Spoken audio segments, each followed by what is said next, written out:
Hello students, आज अपन जो ले रहे हैं वो है chapter number 3 accounting principle. Very very important. इसके लिए मैंने लिखा है ऑल पॉइंट, यानी इस चैप्टर के सारे पॉइंट आपको याद रखने हैं क्योंकि वो नाम से कभी भी पूछे जा सकते हैं। तो सबसे पहले अकाउंटिंग प्रिंसिपल में सबसे पहली बात तो है कि अकाउंटिंग प्रिंसिपल की जरूरत क्या थी। तो देखिए, जिससे कि सभी जो अकाउंटिंग प्रिंसिपल का अगर फॉलो करेंगे तभी अकाउंट्स जो है वो सही बनेंगे। इसके लिए सबसे पहले एक फॉर्म पूछी जाएगी गैप की, जनरली एक्सेप्टेड अकाउंटिंग प्रिंसिपल्स।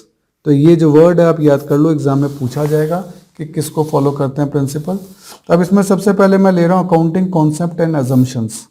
कौन कौन से हैं? सबसे पहले है गोइंग कंसर्न कॉन्सेप्ट, कि बिजनेस जो है वो लंबे समय तक चलेगा। जिन ट्रांजेक्शन का निपटारा इस साल नहीं हो पाया है, कोई बात नहीं, उनका निपटारा अगले साल हो जाएगा क्योंकि बिजनेस लंबे समय तक के लिए है। तो there is no intention to close the business. अभी हमारी कोई ऐसी इंटेंशन नहीं है कि हम बिजनेस को कोई क्लोज करें या ऐसा कोई एविडेंस है। जैसे फिक्स एसेट, प्रीपेड एक्सपेंसेस हैं, कोई बात नहीं, उनका हमने अगले साल का खर्चा भी पेमेंट कर दिया, ये सोचकर कि चलो अगले साल भी तो बिजनेस चल ही रहे।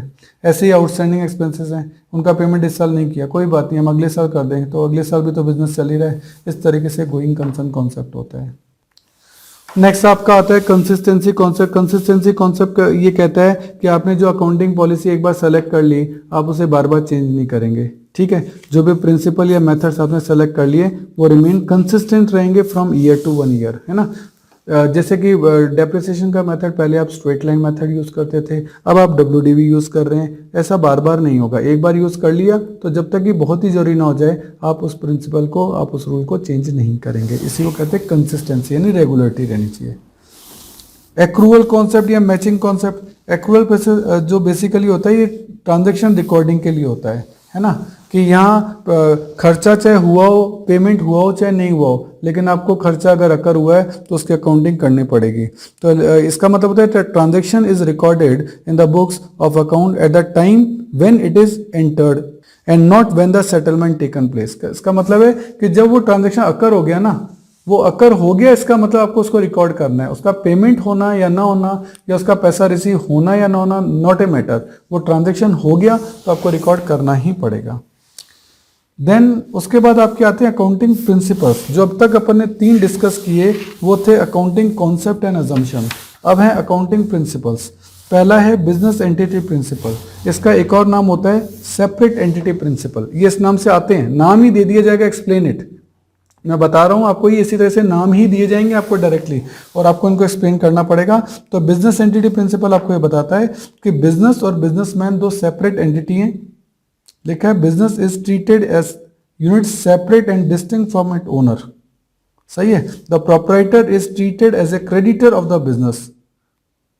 जो प्रोपराइटर है, जिसने बिजनेस में पैसा लगाया, उसको क्रेडिटर इसीलिए माना जाता है क्योंकि बिजनेस और बिजनेसमैन दो अलग अलग पर्सन है।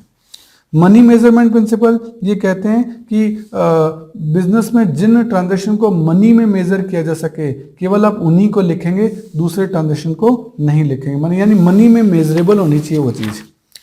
अकाउंटिंग पीरियड प्रिंसिपल, इसका मतलब है कि अकाउंटिंग एक पीरियड की होती है। नॉर्मली वो पीरियड 12 महीने का होता है, और आजकल तो ये 1 अप्रैल से 31 मार्च का फाइनेंशियल ईयर है। पहले कैलेंडर ईयर भी होता था जो कि 1 जनवरी से 31 दिसंबर तक का होता था। प्रिंसिपल ऑफ फुल डिस्क्लोजर आपको ये बोलता है कि each and every information of the business should be shown in the accounts. मतलब ट्रांसपेरेंसी होनी चाहिए, कोई भी चीज छुपानी नहीं चाहिए।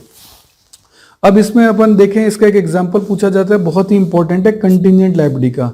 कंटीजेंट लायबिलिटी जो मे बी और मे नॉट बी दोनों ही हो सकती है, यानी वो लायबिलिटी जो किसी इवेंट के होने या ना होने पे डिपेंड करती है, उसको कंटीजेंट लायबिलिटी कहते हैं। जैसे कोई कोर्ट लॉ केस चल रहा है, अगर वो केस हार गए तो आपको पे करना पड़ेगा, और जीत गए तो पे नहीं करना पड़ेगा। इस तरीके से ऐसी जो चीज़ें हैं वो कंटीजेंट लायबिलिटी कहलाती हैं।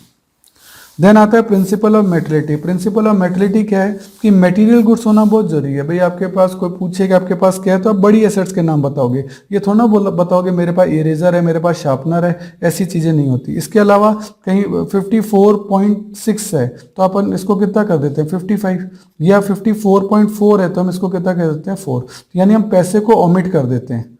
तो ये पैसे को ओमिशन करना भी मेटेरियलिटी कॉन्सेप्ट में आता है कि भाई आप पैसों को इग्नोर कर रहे हो क्योंकि इसमें इतना मटेरियल ही नहीं है, इतना वर्थ ही नहीं है, इसलिए आप इसको इग्नोर कर रहे हो। देन आता है प्रिंसिपल ऑफ कंजर्वेटिज्म और प्रूडेंस। बहुत ही इंपॉर्टेंट, नॉर्मली एग्जाम में पूछा जाएगा, ध्यान रखना। दोनों नाम से आ सकता है, कंजर्वेटिज्म या फिर प्रूडेंस। क्या आने वाले लॉस के लिए आप अभी से ही लिखा है all anticipated losses should be record in the books. जिन लॉसेस को आपको दिख रही है संभावना कि पैसा हमारा डूब सकता है, उसके लिए प्रोविजन पहले से बना लो, like provision for bad debts, all anticipated losses, but not the profit. Profit को एंटिसिपेट नहीं करना है, लॉस को ही एंटिसिपेट करना है, ये बात ध्यान रखना। और उसको दो नामों से पूछा जाएगा, कंजर्वेटिज्म या प्रूडेंस। नेक्स्ट आपका आता है कॉस्ट प्रिंसिपल और हिस्टोरिकल कॉस्ट प्रिंसिपल। ये कहता है कि आज से 50 साल पहले कोई चीज एसेट आपने 5,000 में खरीदी थी, आज वो 50 लाख की हो गई है, लेकिन आज भी आप उसे 5,000 रुपये में दिखाएंगे, आप उसकी करंट वैल्यू नहीं दिखा सकते। इसको कॉस्ट प्रिंसिपल या हिस्टोरिकल कॉस्ट प्रिंसिपल कहते हैं। और ये बात अपन ने अकाउंट की लिमिटेशन में भी यही वर्ड डिस्कस किया था। मैचिंग प्रिंसिपल आपको ये कहता है कि एक ईयर के खर्चे को उसी ईयर की इनकम में से लेस करना चाहिए, मैच करना चाहिए। क्या कह रहा हूं, जिस ईयर के खर्चे हैं वो उसी साल की इनकम में से लेस करने चाहिए। इसी को अपन क्या कहते हैं, मैचिंग प्रिंसिपल कहते हैं। ठीक है। डुअल एस्पेक्ट कॉन्सेप्ट, जैसे आपका न्यूटन का प्रिंसिपल था कि every action has equal and opposite reaction, वैसे अकाउंटिंग की इक्वेशन भी इसी कॉन्सेप्ट पे चलती है कि हर डेबिट का कहीं ना कहीं इक्वल और अपोजिट क्रेडिट होगा ही होगा। तो डुअल एस्पेक्ट जो प्रिंसिपल है वो बैलेंस शीट और इक्वेशन में काम आता है, और हर डेबिट का इक्वल अमाउंट क्रेडिट भी कहीं ना कहीं हुआ होगा, ऐसा डुअल एस्पेक्ट कॉन्सेप्ट बोलता है। तो ये सारे प्रिंसिपल्स के बारे में मैंने आपको बताया। तो इनके लिए आपको 1 से 2 लाइनें जो है लर्न कर लेनी चाहिए, जो कि आपसे पूछी जाएगी। यहाँ तो एक्सप्लेनेशन ज़्यादा है, पर आप 1 या 2 लाइनें जो मैंने आपको बताई हैं उनको ढंग से और टर्मिनोलॉजी और कीवर्ड्स के साथ लिखेंगे, कीवर्ड के साथ लिखेंगे तो आपको नंबर पूरे मिलेंगे। और ये नाम से पूछे जाते हैं जितने भी अकाउंटिंग प्रिंसिपल है, और आपको सारे अकाउंटिंग प्रिंसिपल याद करने पड़ेंगे, आप कोई भी छोड़ नहीं सकते। ठीक है, okay, all the best, thank you.